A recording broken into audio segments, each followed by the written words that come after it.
Next on Holler and Craft TV, an all-new episode of Tales from the Craft, featuring Sean's new Pumpkinhead Halloween costume.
Hello, my name is Sable, and welcome to this spooky episode of Tales from the Craft.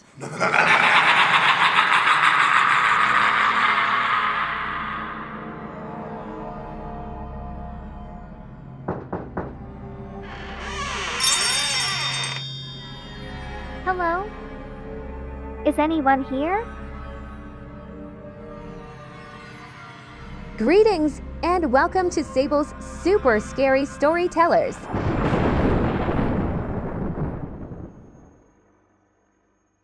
Cool. Can you tell me a spooky story for Halloween? Of course, I have the perfect tale for you. Gather round kitties, for tonight's story is about a crafter whose creations are almost lifelike, you could say. I call this tale, You Are What You Craft.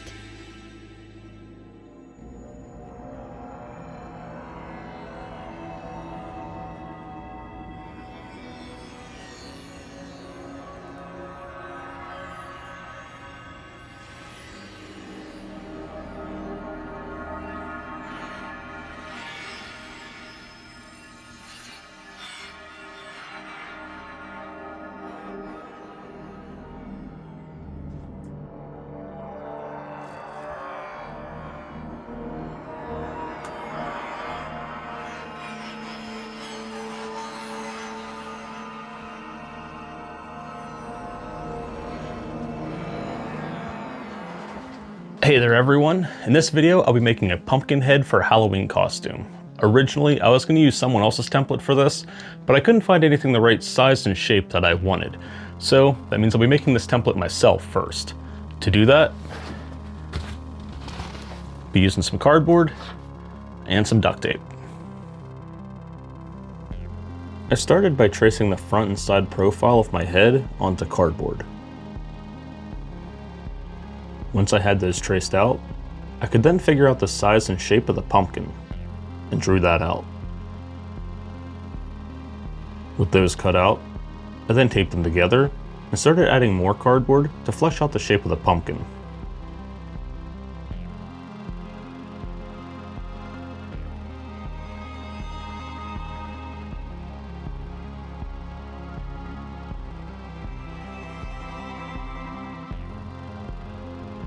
If you can see, the vertical pieces will follow the lines down the pumpkin.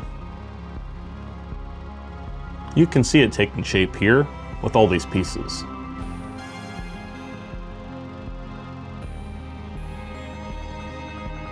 To help fill the remaining gaps, I tried using some aluminum foil by grabbing a handful, crinkling it up, and shoving it in the gaps.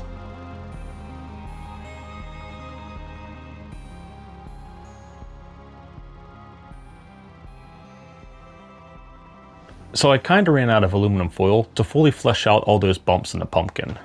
But I think I can manage to get that later on in the foam stage.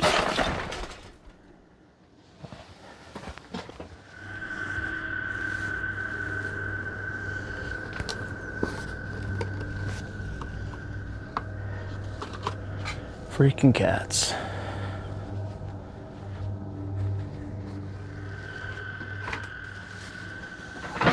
Anyway, to make the template for this thing then, we'll just need some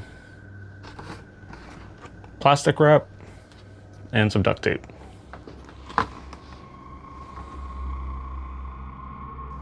Up first was the plastic wrap.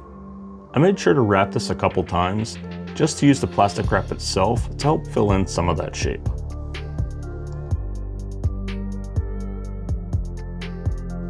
Then came the duct tape, which I didn't have enough of, so halfway through, I needed to use some painter's tape to finish the job. It wasn't ideal, but it got the job done.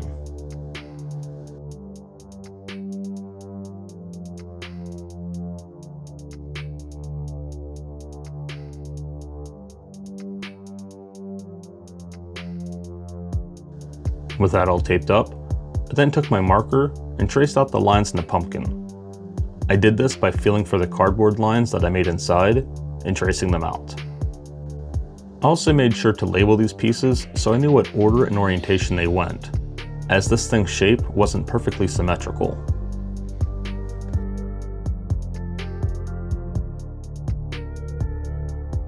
To make this even easier on myself, I also added alignment markings to make sure the pieces lined up properly in the assembly process. And with that all traced, I cut it all free.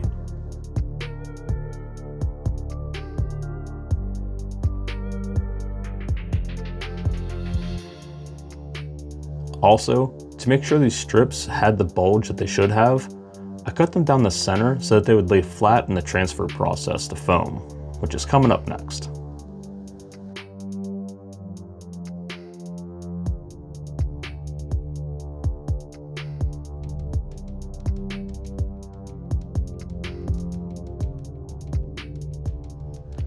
Now that the template's all cut out, we'll be transferring this to EVA foam.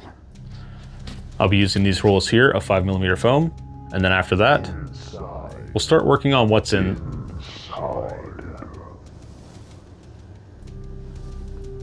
So anyway, let's transfer this to foam and get to cutting.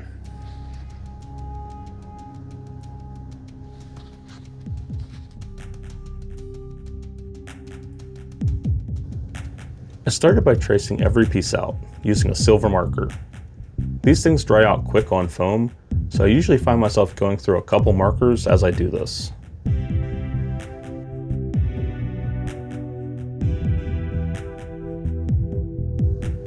Once everything was traced, came time to cut things out. For my cut angles, I used straight cuts for the two pieces butted together to make a single strip, and where the strips butted to each other, I used a combination of a straight cut and an outward angle cut to give each seam a 45-degree angle.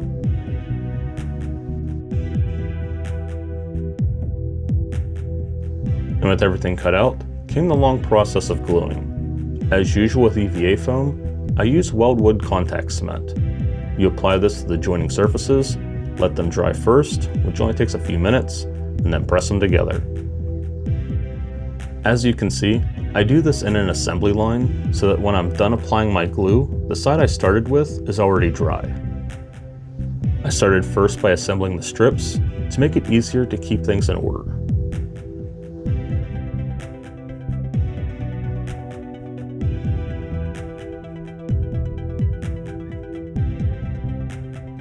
Then I moved on to putting all the pieces together, one by one, making sure to line up my alignment markings. This does get a little difficult towards the end, as the pumpkin wants to turn back into itself, causing a lot of the glued sections to touch and stick to each other.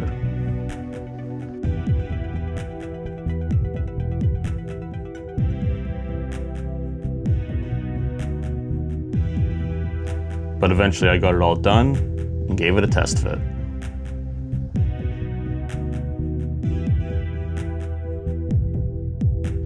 With that all good, I grabbed my marker and I drew out where I wanted my pumpkin face to be.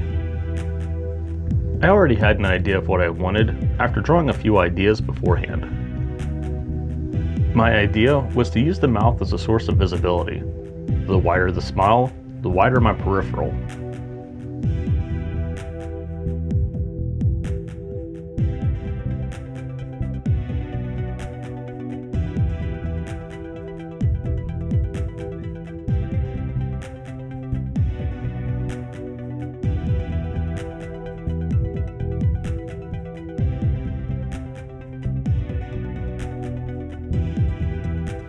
with that figured out, I grabbed my X-Acto knife, started cutting the face out.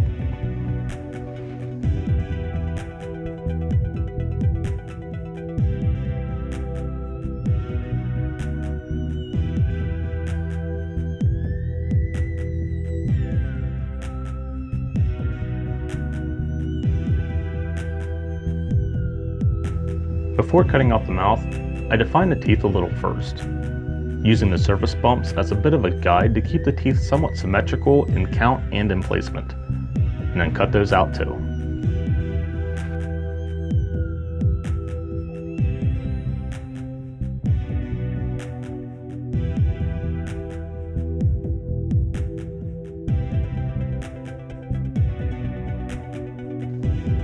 From here, I also mocked up the pumpkin stem. I didn't make a template for this, I more or less just guessed what I needed.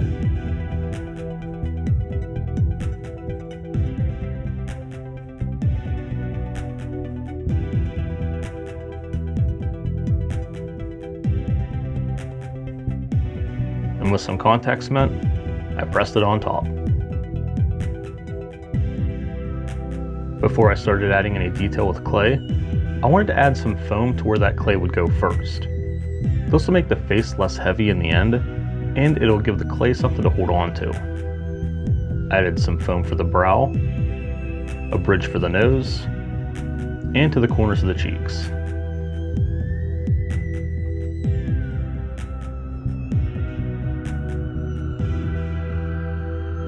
For the internal structure, I used some leftover 10mm foam and some scrap paper to figure out the internal curves. My main goal here was just to create a space to fit my head inside the pumpkin. Let me turn this around and show you what I got. I'll add to this later, but for now this sets both the height and placement for my head inside.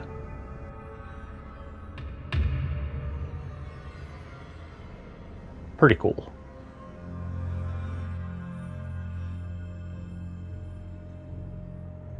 Up next is foam clay.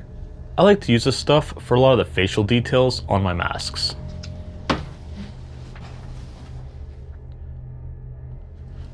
Like with my Terminator chaplain, I added all of these details for like the brow and the bridge of the nose and the chin and all of that.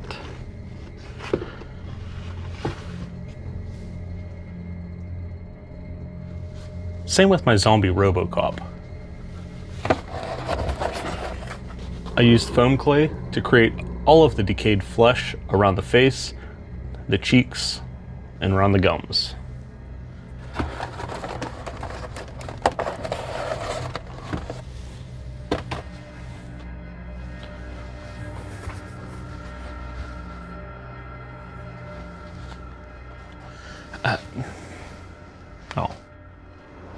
This stuff does bond pretty good to EVA foam. It takes about 24 to 48 hours to dry, and it will change shape as it's drying, usually smoothing itself out. That can either be a help or a hindrance depending on what you're doing. You also don't want to lay down too much, because if you do, it'll start to droop and sag as it's drying. I had this exact issue with my Krang here. But anyway, let's lay down this first pass of foam clay. To start, I like to prep the portion I'm working on with water. This seems to help the clay stick to the foam just a little bit better. Then I took my foam clay and applied it to the surface. Then I got my hand wet, rubbed the clay to smooth it out. I then repeated this process for the rest of the face.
Alright, so foam clay takes a while to dry, so before I hit the second pass, I'm going to go back and I'm going to finish this internal structure. My main goal here is to make it easy to take off and on, but I also want to obscure my face because later on I want to fill this thing up with LEDs. Lights flickered. Anyway, let's take care of that next. This process was just a bunch of back and forth with test fitting the pumpkin and using some scrap paper to trace out the pieces that I needed. These first pieces I made went right up against the side of my head, as you can see the holes for my ears. Being this tight in the sides will help keep the pumpkin from falling to the side, and it'll help the pumpkin turn when I turn my head. After gluing those pieces in, I gave it a test fit and realized that while this helped with the sides, it didn't help with the forward and backward movement. This piece I'm working on here will help out with that.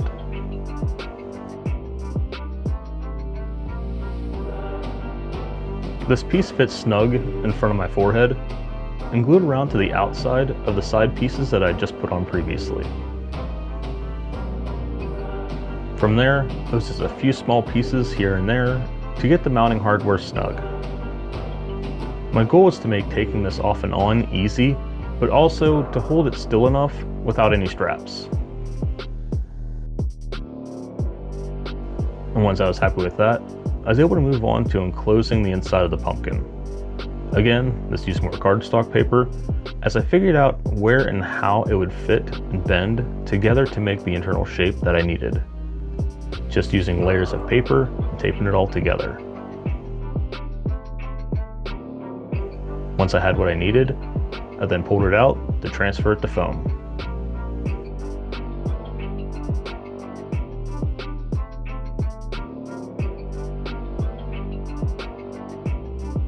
To transfer this to foam, I needed to flatten the pattern out first. This involves cutting out several relief cuts into the paper until it laid flat. Once I had both halves flat, I brought out some 3mm foam, transferred the pattern, cut that out, and glued them together.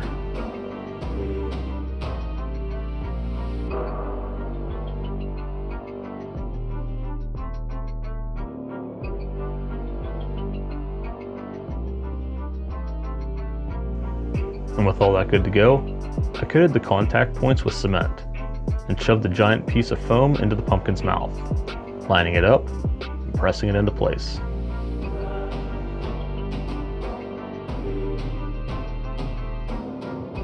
And as you can see, this enclosure wraps from the pumpkin all the way to my face.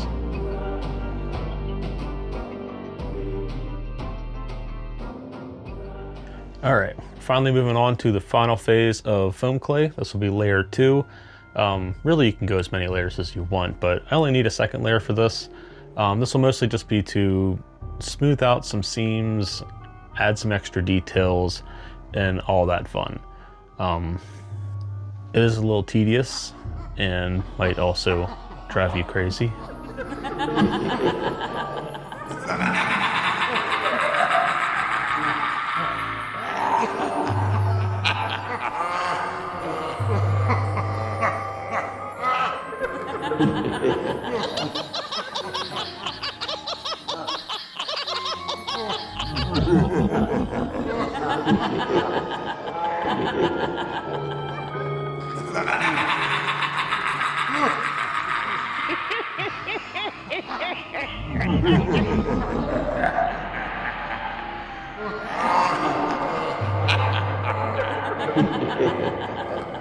Wait, this happened once before. My Black Templar build series. The backpack episode. I was going crazy. I'm not going crazy though. At least I don't think so. Anyway, let's just go back to doing the second pass of foam clay and let's keep moving forward. This started off with the mouth. I wanted to add some gums around those teeth. To do this, I rolled the foam into a dowel and ran along the top of the teeth. Once that was all laid down, I then got my finger wet and smooth out the top, pushing it upward into the face.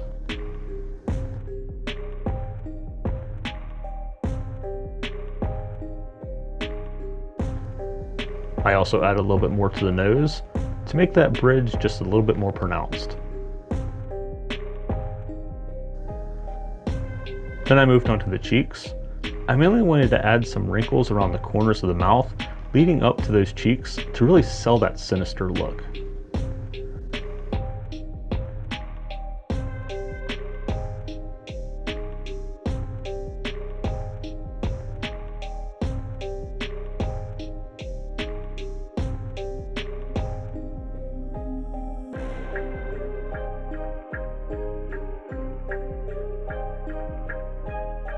And then for the brow, I ran a second layer above the existing one. My goal here was to make the bulges from the pumpkin feed into those brows. To make sure this sold, I pressed really hard along the seams of the pumpkin, but for the bumps, I only pressed hard enough to smooth out that transition from pumpkin to brow.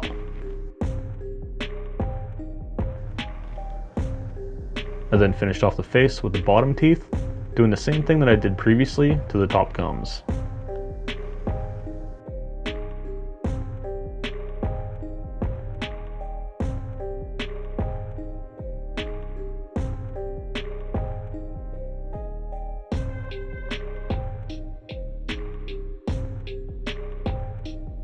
I also added a little more details to the pumpkin stem. I started by running the clay along the existing corners, running them out to the seams in the pumpkin. Then I did that again for a few of the seams in between, but about half the size.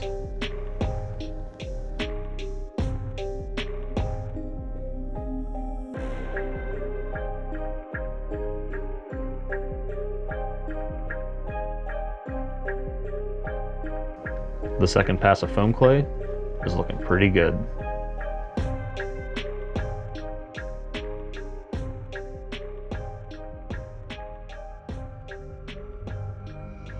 Now that our clay is all dry, it's time to seal this all up. I like to use quick seal and a bottle of water. Ew. The main goal for this is to just smooth out any of the surface imperfections.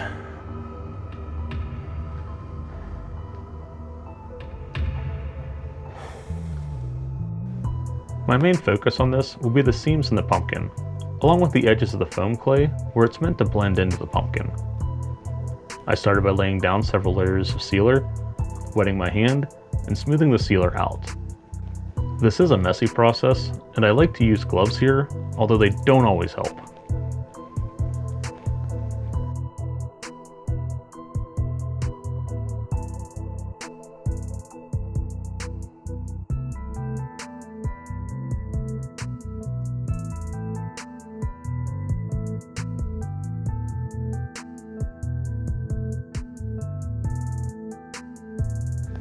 And with that all done, we gotta let it sit for a little bit to dry. Alright, so before we move on to the paint, I want to fill the inside of this mask. I want to be able to obscure my face, but also be able to see out of it. So what I'll be using is this leftover burlap that I have from Walmart.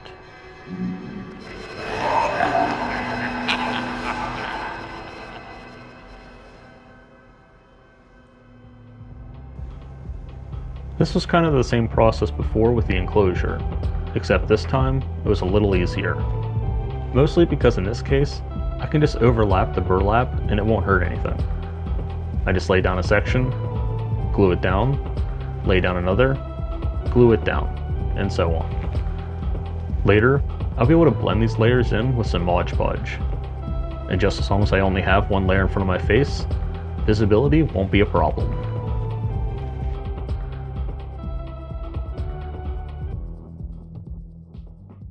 Up next, we're going to fill the inside of this pumpkin with some orange LEDs.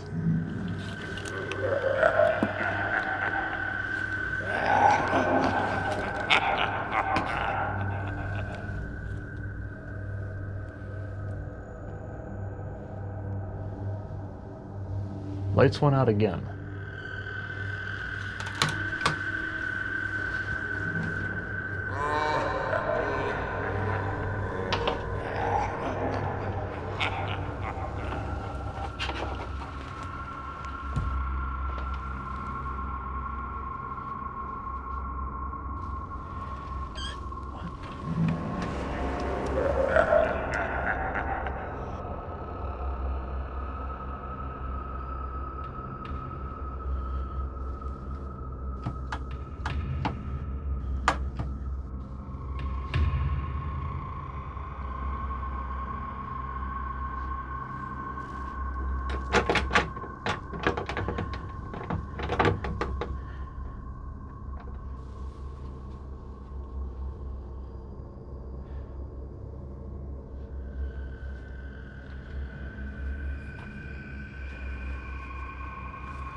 Well, maybe I'm stuck here until I finish this thing. Anyway, in hindsight, I really should have put that burlap in after this stage. I could have used the hole in the face to my advantage to get the hot glue gun in there for this, but it's too late for that. So, live and learn, I guess.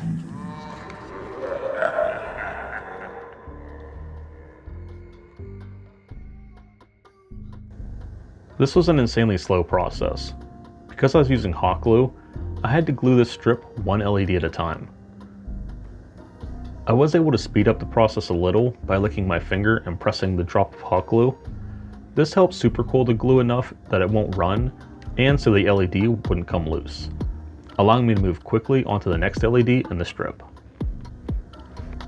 That said, this was still a very slow process, as there were a lot of LEDs and very little room for me to get my hand in the mouth, let alone the hot glue gun.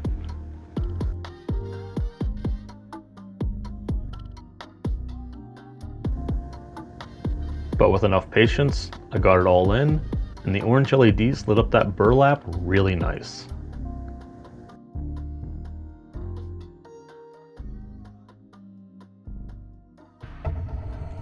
Alright, and back to paint. What I like to use is... Where is my Mod Podge? Why do I keep losing everything?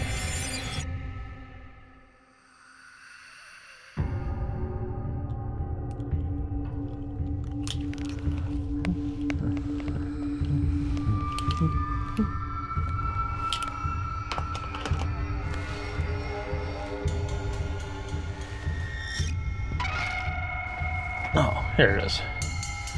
What I like to use is Mod Podge. What's great about this stuff is that it dries clear, so that not only can you use it as a base, but you can also use it as a clear coat in the end. So if you can't go outside and use any kind of spray paint, this thing is your best friend. I started inside the mouth first on the burlap. This helped keep the pieces together and smooth out some of the layers, but also gave it a really cool uneven texture when it dried. I just made sure not to touch the section in front of my face.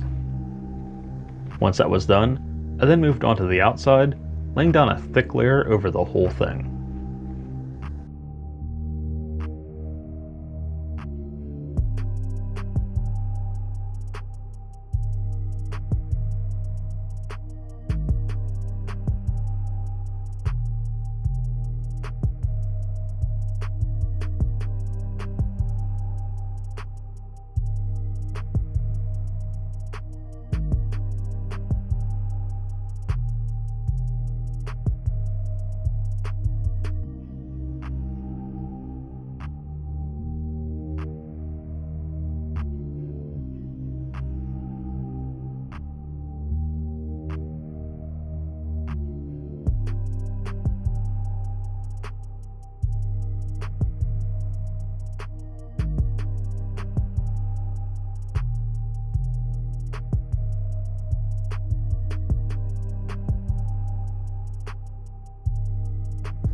And with that all on, time to let it sit for a bit to let it dry.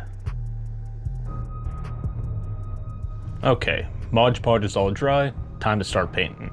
I'm not using anything special here, just normal off-the-shelf Walmart paint. Which... I can't find that either. Where is... don't... Well, I guess I have all the colors. We have brown, light brown, and orange. Time to paint.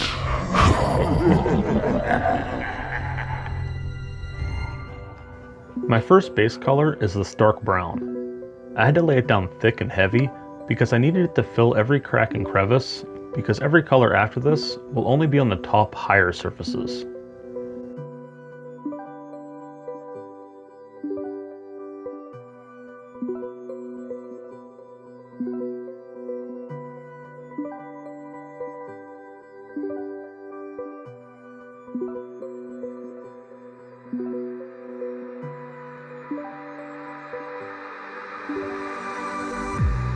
after my first pass, I gave it a good look over to make sure I didn't miss anything and touched up the spots that didn't seem thick enough.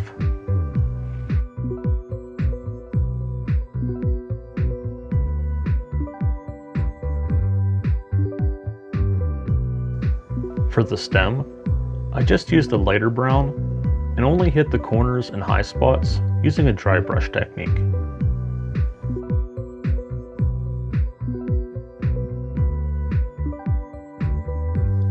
Then I moved on to the pumpkin surface with an orange. This took several passes, and I made sure not to go into any cracks, and only hit the highest spots.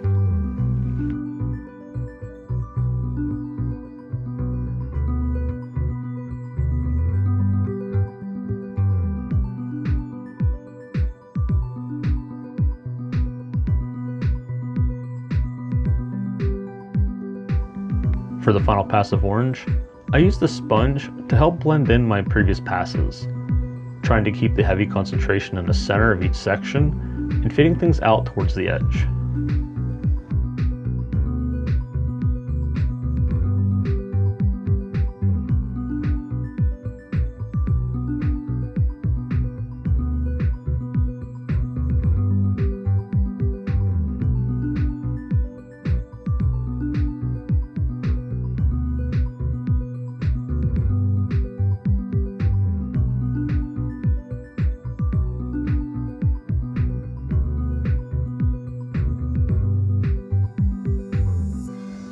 And then finally, back to the Mod Podge for one last layer of clear coat. This is the same process as the sealer, I just laid down a heavy thick coat all over the whole thing.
And our pumpkin head is finally done. A couple things I didn't show was that I added a couple dangly thingies underneath the neck, kind of to look like straw. I didn't want to go too crazy because of all the stuff I would prefer to be doing with this on Halloween. I don't want anything coming loose.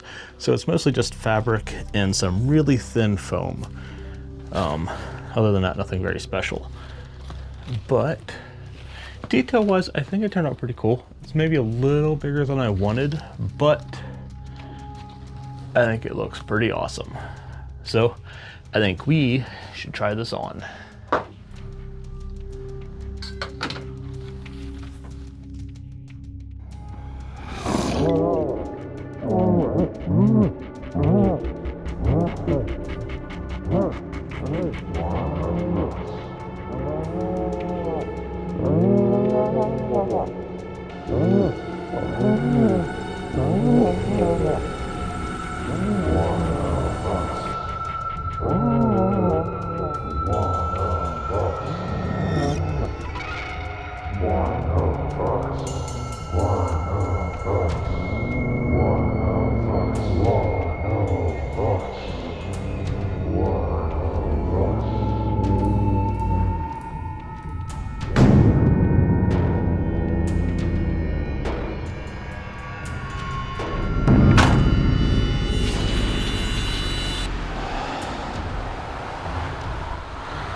Happy Halloween.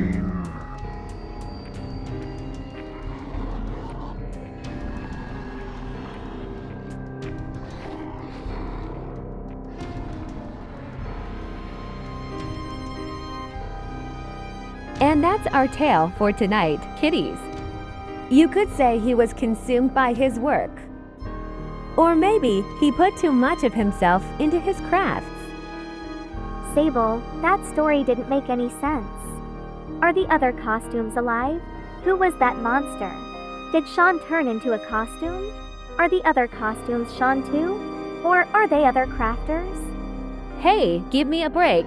I crafted a story as fast as I could for Halloween. Now, get out of my room.